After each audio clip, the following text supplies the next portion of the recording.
পূর্বের কথা মোতাবেক এখন থেকে পুরো দেশকে তুফানের হাতে তুলিয়া দেব। ও মাই গড, সত্যি কি দুর্দান্ত!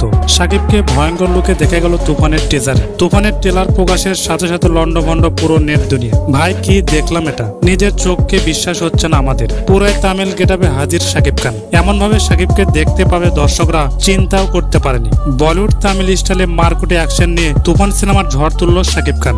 এ যেন বলতেই হয়, বাংলার আকাশে বাতাসে আজ এক ভয়ঙ্কর তুফানি ঝড়ের সম্ভাবনা দেখা দিয়েছে। সবাইকে নিরাপদ দূরত্বে দরজা জানলা বন্ধ করে ঘরের ভিতরে অবস্থান করার জন্য সতর্ক করেছে তুফান কর্তৃপক্ষ, অর্থাৎ পরিচালক রাহেন রাফি। বাংলাদেশে কালবৈশাখীর ঝড় দেখা না গেলেও আজ তুফান ছবির টিজারে সোশ্যাল মিডিয়ায় তছনছ হয়ে যাবে। ভাই রে ভাই, কি অ্যাকশন দেখলাম তুফান সিনেমায় সাকিবের। এমন টিজার টেলার নতুন ইতিহাস তৈরির আভাস দিচ্ছে। তুফান সিনেমা নিয়ে মানুষ যতটা আশাবাদী ছিল তার চেয়ে বেশি কিছু পেতে যাচ্ছে। সাকিব খানের এমন অ্যাকশন টিজার দেখে রীতিমতো অবাক ভক্তরা। তাহলে প্রিয় দর্শক, তুফানের টিজার আপনার কাছে কেমন লেগেছে জানিয়ে দিন নিচের কমেন্ট বক্সে।